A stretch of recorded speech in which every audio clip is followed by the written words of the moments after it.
Straight point पे जाएंगे। जब हम EC2 इंस्टेंस बनाते हैं तो कई सारे ऑप्शंस आते हैं, हमने एक EC2 इंस्टेंस बना लिया।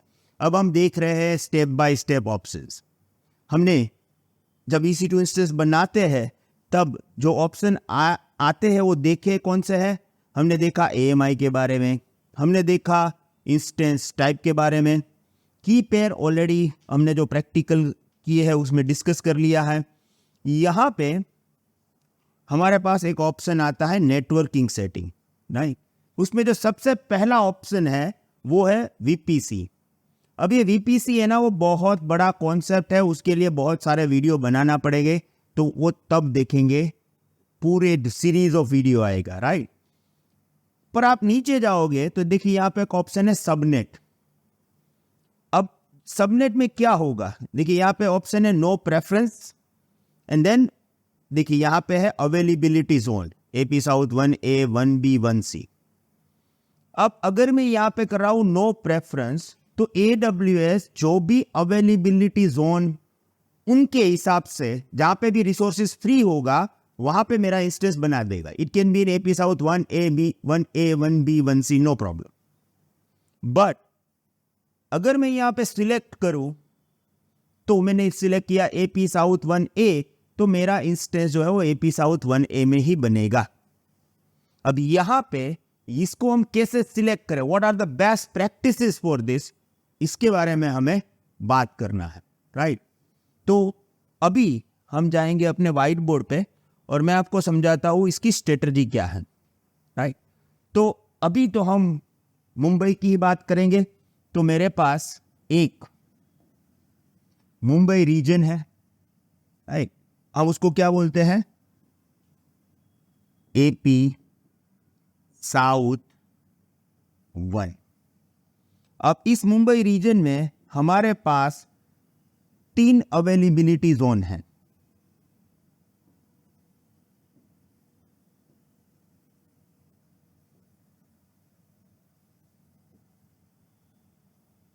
राइट। सेम है बट थोड़ा मेरे से साइज में चेंज हो जाएगा, बट अवेलेबिलिटी जोन तो 3 है। अब ये जो 3 अवेलेबिलिटी जोन है उसमें उन्होंने नाम दिया है AP south 1A 1B and 1C। जैसे हमने ग्लोबल इंफ्रास्ट्रक्चर वीडियो में देखा था कि ये सभी अलग अलग लोकेशन पे है, मुंबई में है, सबका पावर सप्लाई सब कुछ अलग अलग है। एक डाउन हो जाएगा तो दूसरे के ऊपर इफेक्ट नहीं करेगा, और ये सभी जो अवेलेबिलिटी जोन है वो high speed fibre optic cable से कनेक्टेड है।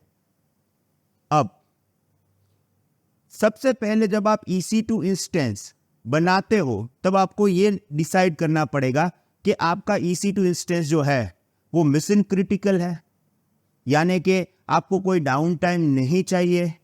अगर आपका जो EC2 इंस्टेंस है वो डाउन हो जाएगा तो कोई बिजनेस पे इंपैक्ट आएगा, कोई बिजनेस में लॉस होगा।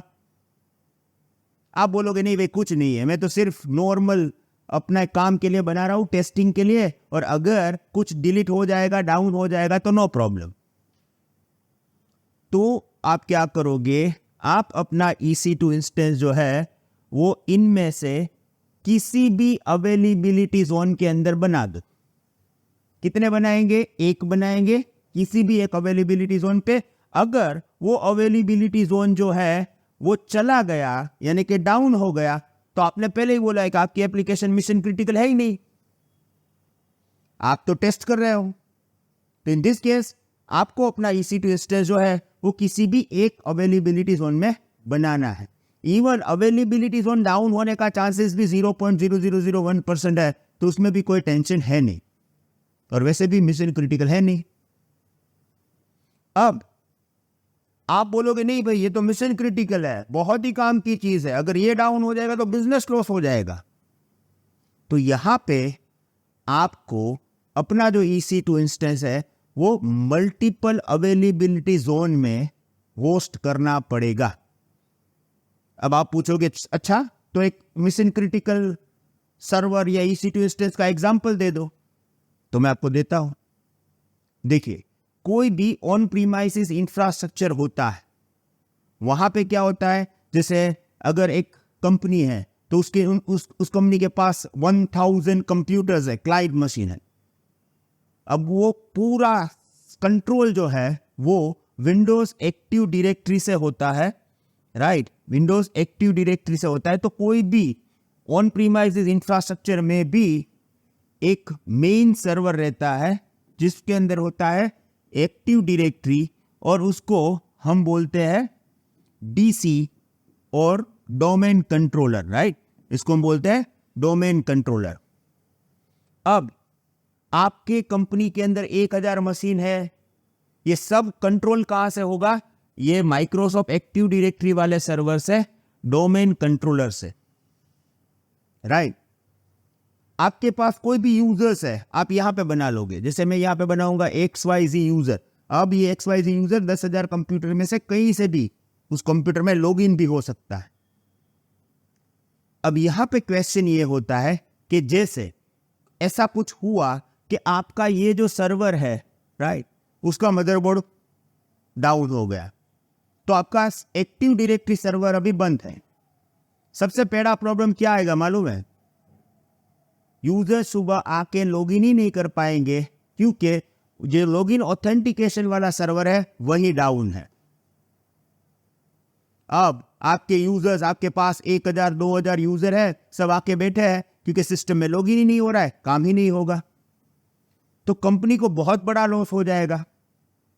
तो आप किसी भी अपने सिस्टम एडमिनिस्ट्रेटर फ्रेंड है या कोई भी है, उसको पूछो कि आपके पास एक्टिव डायरेक्टरी सर्वर है, वो बोलेगा हाँ, और उसको पूछो अगर वो डाउन हो जाएगा तो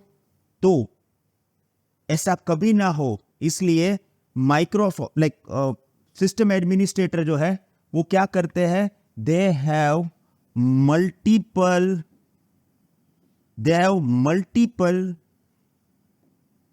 सर्वर्स ओवर देयर। तो वहां पे वो एटलीस्ट 2 डीसी रखते हैं, एक होता है DC1 और दूसरा है DC2। तो इसमें क्या होगा, अगर एक डाउन हो गया तो यू हैव अनदर वन जो आपका काम संभाल लेगा। थोड़ा स्लो चलेगा पर काम होगा, और अगर दोनों साथ में चालू है तो काम डबल स्पीड से होगा। तो ये मैंने एक एग्जांपल दिया कि कोई भी कंपनी में अगर उनके पास माइक्रोसॉफ्ट विंडोज डोमेन है तो मल्टीपल डोमेन कंट्रोलर होगा ही होगा। अब आप AWS क्लाउड में हो और आपके पास बोला गया है कि हमारे पास डोमेन कंट्रोलर है, now we have 2 domain controller, right, और आपको अभी ये AWS क्लाउड में इंप्लीमेंट करना है। तो आप क्या करोगे, यहां पे आप एक डोमेन कंट्रोलर बनाओगे इन AP South 1A, यहां पे आपका होगा DC1, और यहां पे आप बनाओगे another domain controller DC2। Strategy ये रहेगी कि ये दोनों अलग अलग अवेलेबिलिटी जोन में होना चाहिए। क्यों? क्योंकि अगर ये अवेलेबिलिटी जोन डाउन हो गया तो यहाँ पे दूसरा अवेलेबिलिटी जोन डाउन होने की पॉसिबिलिटी नहीं है, तो आप हाई अवेलेबिलिटी प्रोवाइड कर सकते हो अपने DC डोमेन कंट्रोलर के लिए। और ये बहुत ही इंपॉर्टेंट चीज है। मैंने सिर्फ दिया आपको एग्जांपल एक्टिव डायरेक्टरी का, पर it can be applicable to the any mission critical और क्रिटिकल एप्लीकेशन, राइट। अगर आपके पास वेब सर्वर है और आप बोलोगे कि ये बहुत ही क्रिटिकल है, अगेन उसको 2 अलग अलग अवेलेबिलिटी जोन में रखना है। अब और एक क्वेश्चन होगा आपको कि मैं ये 2 अवेलेबिलिटी जोन में रखूंगा तो मैं 2 का पैसा पे करना पड़ेगा। तो अगर आप ऑन प्रीमाइसेस में 2 सर्वर लोगे, DC1 और DC2, तो वहां पर भी आप पैसा पे कर ही रहे हो, आपके पास 2 सर्वर है, यहां पर भी 2 EC2 इंस्टेंस है, तो 2 का पैसा हम देना पड़ेगा। तो स्ट्रेटजी सेम रहेगी, और दोनों चालू है तो दोनों का पैसा भी हमें देना पड़ेगा।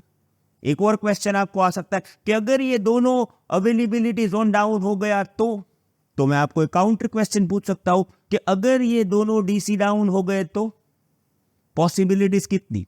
2 है, दोनों डाउन हो जाए इसकी पॉसिबिलिटीज कितनी? 0.000001%।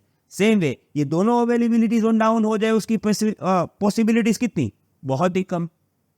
पर आप बोलोगे नहीं मुझे तो 0.001% पे भी नहीं जाना है, तो यहां पे आप तीसरा सर्वर ले लो, DC1, DC2, DC3। यहाँ पे तीसरे अवेलेबिलिटी जोन में बना लो, क्योंकि हमारे पास 3 अवेलेबिलिटी जोन तो है, तो वही स्ट्रेटजी काम करेगी। तो आपको ये मल्टी एजी समझ में आ गया होगा। ये बहुत ही काम की चीज़ है, इसको समझना पड़ेगा, क्योंकि हमने इसीलिए उसका एक अलग से वीडियो बनाया। अगर मैं चाहता तो मैं एक वीडियो में डाल देता कि भाई ये मल्टीपल अवेलेबिलिटी जोन वाला सिनेरियो है, ये स्ट्रेटजी है, और 5 मिनट में काम खत्म भी कर सकता था। पर क्या होता है, जब आप एग्ज़ाम में जाओगे, जब आप एग्ज़ाम का प्रैक्टिस करोगे, तब आपको अगर अलग वीडियो होगा तो याद रहने की पॉसिबिलिटीज़ ज़्यादा है। और हम चाहते हैं कि सभी लोगों को हमें क्लाउड एक्सपर्ट बनाना ही है, तो इसके लिए थोड़ी मेहनत हम कर लेंगे, थोड़ी मेहनत आप कर लो, right? Thank you very much. See you in the next video. Have a nice day. Good bye.